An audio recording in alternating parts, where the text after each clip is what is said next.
อันนี้ว่าตรงเลยคอยมักเจ้าเนาะเอากันเนาะแล้วว่าส่วนเอากันเลยได้แล้วว่าเลยหาเอากันเนาะแล้วว่าเดี๋ยวนั้นยินอะไรเจ้าว่าได้ยินแล้วได้ยินอยู่เราส่วนเอากันเลยได้เพิ่นเอาจังไดเนาะตู่พายยังไม่ได้ตัดสินใจจะไปชวนเอาธรรมดาแหละเนาะเอามาเล่นซื่อเฮานั่นสิไปตัดหน้าเรามันก็บ่เป็นไปเล่นซื่อเนาะธรรมดาเฮาก็ไปเล่นซื่อลงที่ตรงนั้นพม่วนซื่อได้แล้วแต่ผู้หญิงเขาตัดสินต่อหน้าเนาะธรรมดาคันเป็นไปได้ก็เป็นตาเอาก็เอาเนาะธรรมดาคนเฮาเนาะคนเฮา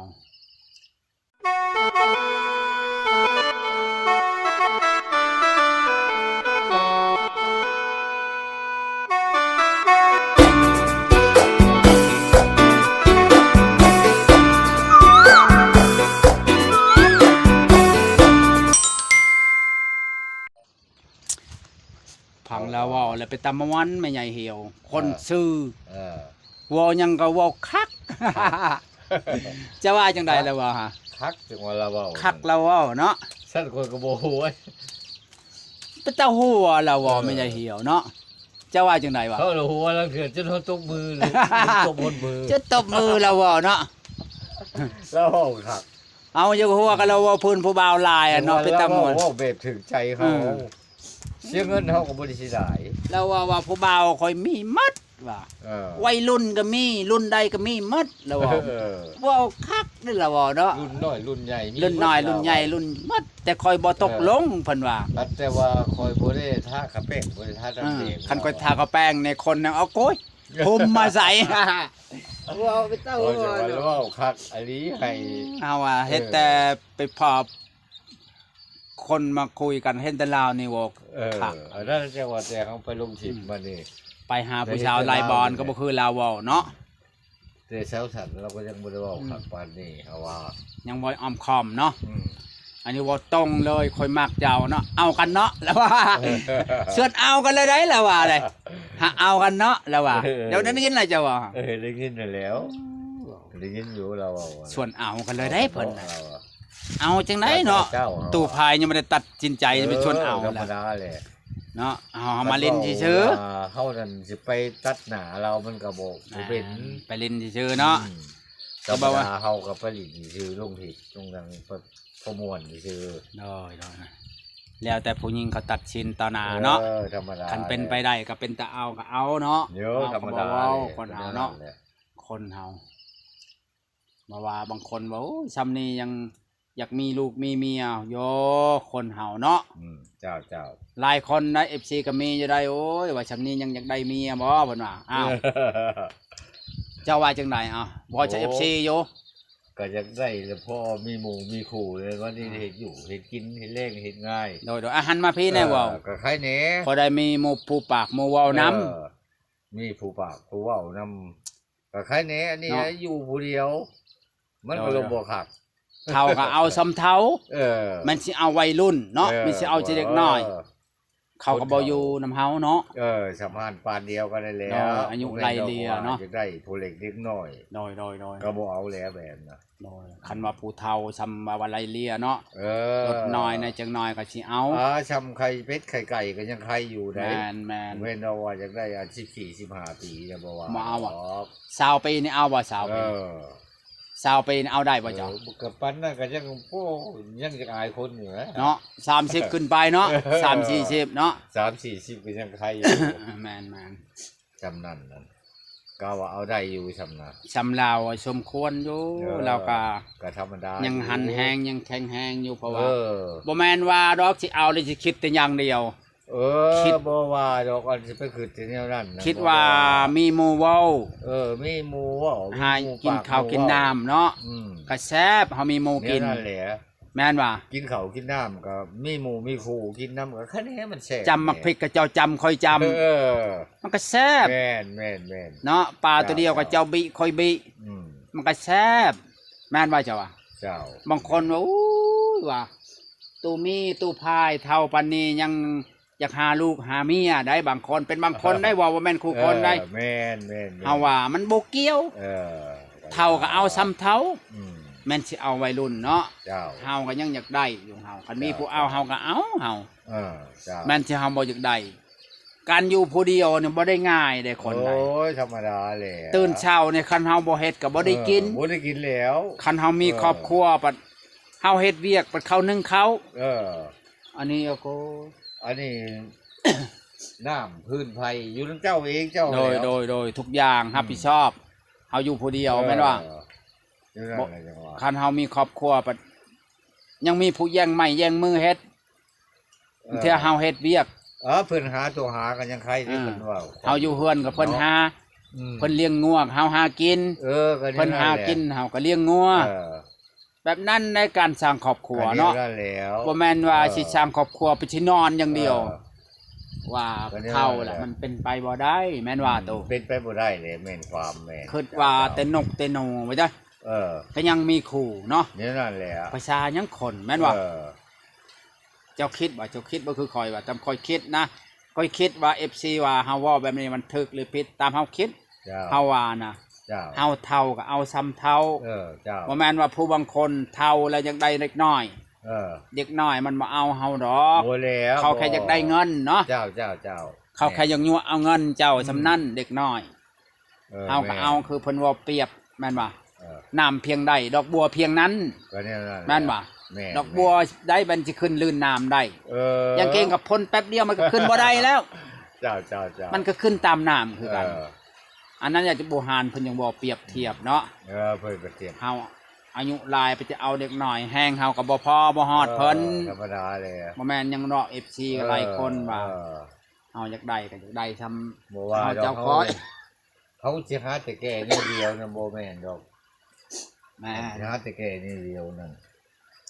การเอาครอบครัวนี่ยังมีหมู่มีครูเนาะเจ้าว่าจังไดอ่ะเราเว้าโดยเจ้าการสร้างครอบครัวนี่จุดหนักนี่เนี่ยใดการสร้างครอบครัวอะไรสร้างครอบครัวยังมีหมู่เว้ามีหมู่นอนบ่ได้คุยมีหมู่ว่าหาอยู่หากินคันเฮ็ดผู้เดียวมันก็บ่คักเด้ยังก็ดีมีผู้นึงเฮ็ดนำกันก็ใครแน่กินข้าวผู้เดียวก็บ่แซ่บกินข้าวผู้เดียวก็บ่แซ่บคือว่าแหละอันนี้จักอยู่ผู้เดียวจักได้เล่นสนามจักได้เล่นสิโหดเข้าบ้านนี่คันแกงหน่อไม้ก็จักยานางอยู่ไสคักปานหยังจักผักขะแยงอยู่ไสผู้เดียวเด้บางเทื่อน่ะเฮามีได้เฮ็ดกินแล้วลืมใส่มักพริกแม่นเฮาเคยมีนะเพิ่นเดียวเฮ็ดกินต้มปลานี่แซ่บจบเจือว่ะบ่จักว่าเป็นแบบซี่เด้ว่ะต้มปลาบ่จักว่าลืมใส่พริกบัดนี้แม่นโอ้โธ่มันอยากคิดบัดนี้ล่ะเฮาคนเนาะมันคิดไปหลายอันพันแนวโดยมันหลุดเลยว่าหลงลืมไปนะบ่มันบ่คือตั้งแต่เฮาไปหาผู้สาวนี่หลายบ่อนนี่ผู้สาวบ้านใหญ่ผู้สาวบ้านน้อยบ้านน้อยนี่น้อยนี่ก็สาว2คนเนาะแล้วไปเจออีกผู้สาวหลายบ่อนผู้สาวไปหาเจ้าก็มีอีกแล้วไปหาแม่ใหญ่เหี่ยวนี่หลายบ่อนที่ไปนะบ่อนใดถึกสเปคในตามเจ้าฮะว่าถึกหูถึกตาเนี่ยนะว่าตัวนี้แหละแม่ใหญ่เหี่ยวบ่เจ้าคือใครแน่ว่าก็บ่รังเกียจแม่นว่าพูดตรงตอบตรงเจ้าเนาะเราเว้าหาแม่นว่าบ่อนอื่นเนี่ยอย่าเว้าคือว่าโอ้ยอย่าเฮ็ดไปจังเด้คือว่าปฏิเสธเฮาแม่นว่าอันนั้นแหละจังว่าคือว่า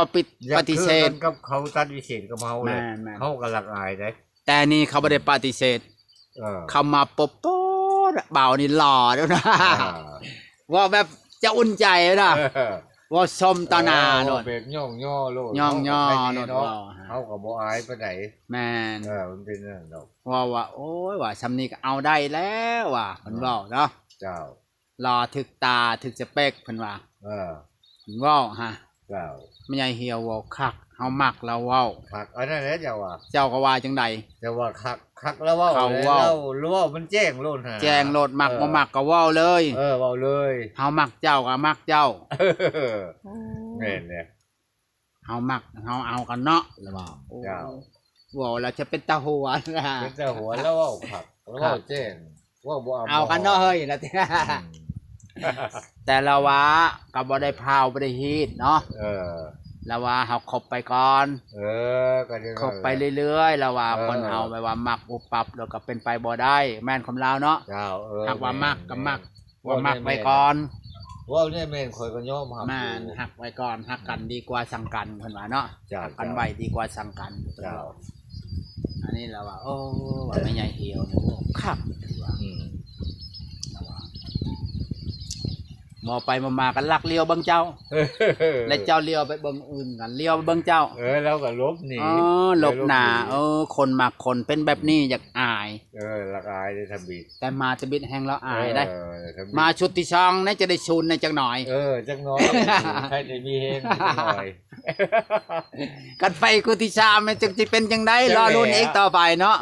บ่เกินช่องมื้อเนาะไปเฮาก็จังราสิว่าจังได๋คือสิยับเข้าใกล้กว่าเก่าก็บ่จักเด้อวันนี้เจ้าโอ้เพิ่นเฮ็ดผู้สาวได้เพิ่นชื่อบ่ได้ชื่อได้คิมเที่ยนั้นนาแดงหั่นเราเบามันแพนาแล้วล่ะว่าแล้วชื่อพรใช้แบบผู้สาวได้แบบตัวอ่อนๆได้เพิ่นใส่ชื่อพรแล้วเพิ่นว่าเฮาใช้บ่ถูกเพิ่นว่าแล้วเฮาจะยอกเพิ่นบ่มีก็ซ้ำเฮามีแล้วเฮาให้ซ้ำเฮามีแหละอันเฮามีว่าอันเราว่ามันถือกันสเปคกับเฮานี่นะบางทีคนมักกันบางทีเขาลดค่าดองก็มีของคนหักกันเนาะว่าพังไปก่อนพังไปก่อนเบิ่งไปก่อนพังไปเรื่อยๆทางเฮาว่าทางมักแล้วมักเล่าดิบ่เป็นดอกว่ามักมื้อนี้เอามื้ออื่นบ่ว่าแม่นเบิ่งกันก่อนมาคุยกันนี่ว่าคันบ่ได้เป็นลูกเป็นเมียก็เป็นพี่น้องกันก็ได้เป็นน้องกันเนาะคันบ่แม่นเนี่ยขาดดีกัดบ่เป็นเนื้อคู่เนาะเป็นพี่เป็นน้องก็ได้เนาะคันมันเป็นอีหลีก็ดีเนาะยินดีชมเชยชมเชยขอบใจเจ้าราชิพันเห็นเจ้าบ่จักเด้อแมลงจักแหล่เพิ่นได้จังได๋ชมมื้อแรงมันเช้าแพงสิโทรมาบ่ได้แล้วบ่โทรแล้วเราสิคุยกันคันเฮาบ่โทรไปเขาบ่กล้าโทรดอกบอกคันเฮาสิโทรไปหาลาวนะครับมันแรงเพราะว่าชาวปาเฮียวนอนกับลาวได้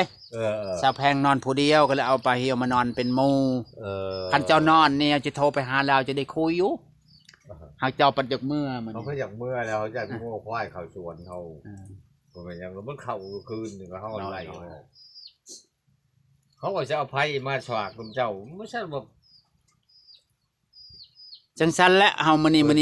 เขาก็ออกไปฉากคนเฮือนโมเดาแล้วมื้อนี้ก็บ่มีหยังสิถามแล้วได้มันบ่คักบ่แน่แล้วเฮาบ่จักออกไป